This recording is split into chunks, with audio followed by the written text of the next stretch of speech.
right, my fine fans of the show, my name is John Laurito. Welcome to today's episode of Tomorrow's Leader. Thank you for joining us today.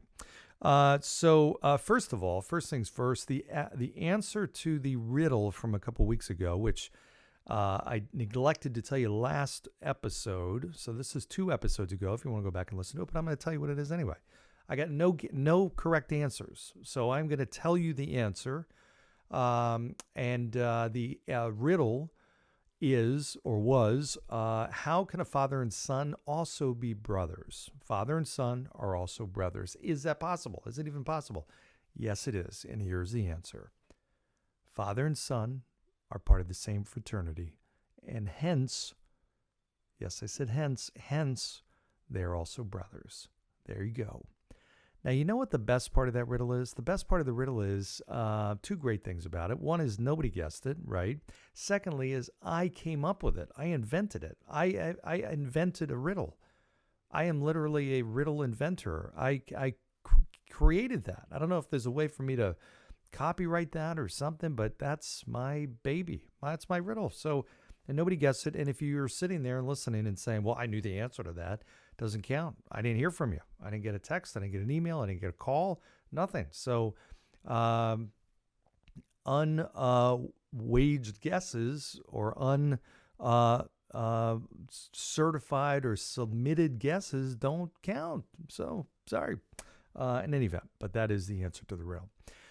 So, I have gotten into fantasy football.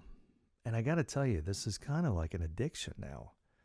I don't know. I'm sure many of you have been doing this for a lot of years. I did it a couple years ago, and then I missed it last year, and then I got into it this year. And it's not for success. It's not because I'm doing well. I got to tell you, I lost the first 3 weeks.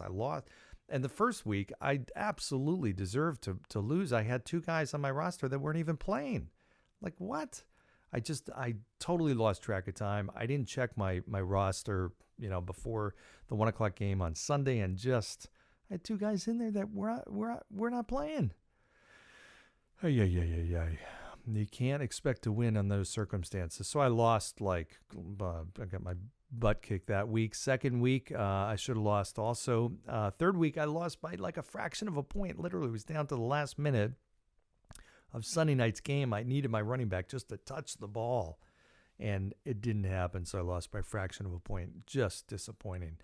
I won week 4, and I'm just about, I hope, knock on wood, to win week 5. So I'll keep you updated. But in any event, I bring this up only because there's a great game last night. There's a lot of great games, but the Eagles, wow, 5-0. Go Birds, 5-0, undefeated so far this season. That's awesome. Love it. They had a game, they were playing against the Cardinals last night. Cardinals, 18 seconds left. In the fourth quarter, they had a 43-yard field goal attempt to tie it, send it in overtime. And unfortunately, Matt Amendola, unfortunately for him, and the Cardinals shanked it right and missed the field goal attempt. Obviously devastated. Feel bad for the guy. I mean, my gosh, can you imagine the pressure in that situation? The whole team is relying on you. You've got 1 kick. You got to make it. It's 43 yards. It's not a short kick, but not a real long kick. And it's very doable, and you shank it. And in any event, needless to say, blame going all over the place toward him, and press is all over the guy. They get, dying to interview the guy. Poor guy after the, locker room. They get him outside the locker room. They're surrounded by reporters. They're peppering him with questions. And then Justin Pugh comes over and breaks up the interview. He interrupts the interview. He's like, guys, no. This is not one guy. We didn't lose because of a missed kick. I could have blocked better. We could have played the whole game better. Everybody had something to do with this loss. It wasn't just one person. It wasn't one kick. We lost the game throughout the game. We didn't lose it in the last 18 seconds. The blame doesn't fall on this one person. And then he turned to Matt Amendola. He said, listen, man, lift your head up. You're a great player. You got all kinds of games ahead of you. You're going to do better next time. Don't just brush it off. What an awesome display of leadership. I mean, what a cool display of leadership. And he's right. I mean, honestly, the game was not lost by that one kick. That's one kick. That was one fraction of the game. One tiny fraction of the game. The game was lost in the four quarters. It wasn't lost in the last 18 seconds. So I thought Justin Pugh did a great thing, displayed great leadership. And it brings up a big question: is how do you as a leader handle failure? And more in particular, the question is, how do you want your organization to handle failure? How do you want your organization, people in your organization, to handle setbacks? Do you want them ultimately, because there's many different ways people handle failures and setbacks. And listen, you're in this life and business and this game long enough, you're gonna make all kinds of failures, mistakes, setbacks. Things are gonna be broken. You're gonna do things you regret. Whatever the case, you're gonna make bad decisions. So the question is not, can you avoid this stuff? You're going to have setbacks. You're going to have failures. But I see a vast difference between organizations and leaders in terms of the tone they set around failures and setbacks. I see some organizations where people are just devastated by failure. They are in like a comatose state after a failure.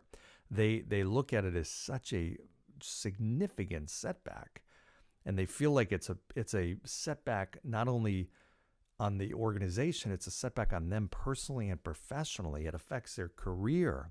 So think about that. If you're in that situation, let's say whatever role you're in, that you have such significant consequences to a failure, what are you doing? Like literally, how are you playing the game of life or your career? You're playing incredibly cautiously, right? You're playing not to fail. You're not playing to win. You're playing not to fail, because the price of failure is so significant and so costly. And I know some leaders are out there listening. They're like, well, I don't have that type of environment. Well, you may not think you do, but you actually may. You may unintentionally be kind of creating that environment when you don't even realize it. So I ask you, think back to the last few setbacks that you've seen. People that have done something that was unsuccessful, or they didn't make a sale, or they lost a big client, or they just made a big costly mistake, whatever the case is. And how did you as a leader handle it? Or in particular, how did your leaders handle it? How did other people in the organization handle it? Were people looking quickly to point fingers and place blame? Or were they actually trying to learn from it? And I've seen all kinds of different environments. I've seen some that actually celebrate failures and setbacks because they know that that's part of their growth cycle, and they're going to ultimately figure things out at a faster rate when they can get through the failures faster. They're going to have success faster. So their mentality is different. It's not actually looked at as a bad thing to fail. It's actually looked at as it's expected. And what's a key part of that is when you fail, to look and say, okay, what did I do? What caused that failure? And what am I going to do differently next time? And that's a key thing. I lost that stupid first game of fantasy football because I made a stupid, dumb mistake. And I didn't check my roster half an hour or an hour before the 1 o'clock game on Sunday. Well, I'm not going to do that again. I knew what it was that caused that failure, and it was just my lack of attention to detail. That was it.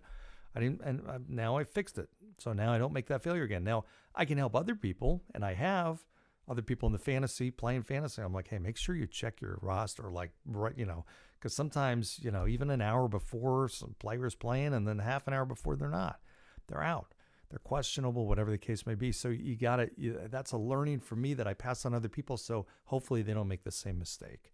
So as a leader in your next, whatever you call it, a town hall, branch meeting, whatever it is, talk about this concept. Talk about how people handle failure, and talk about your perspective on it. My perspective as a leader is I don't want people making the same mistake over and over again. But if they make a mistake, number one, I expect people to make mistakes, because if they're not, then they're not trying hard enough. They're not taking risks.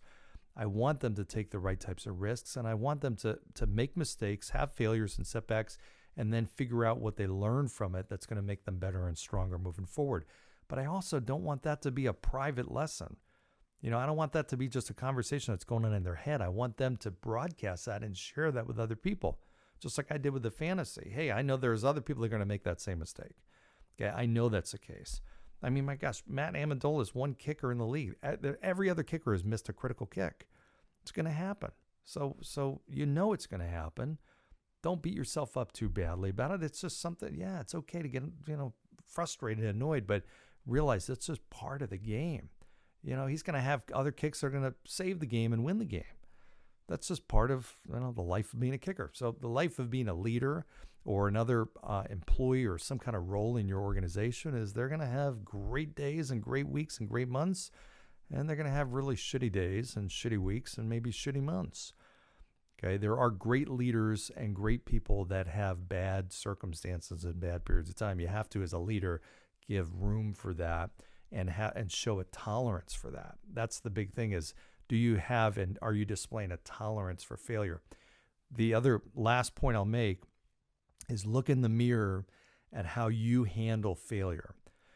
So there are leaders that when they make a mistake, they're very quiet about it. They feel like if I show people or let people know that I made a mistake, it's a sign of weakness.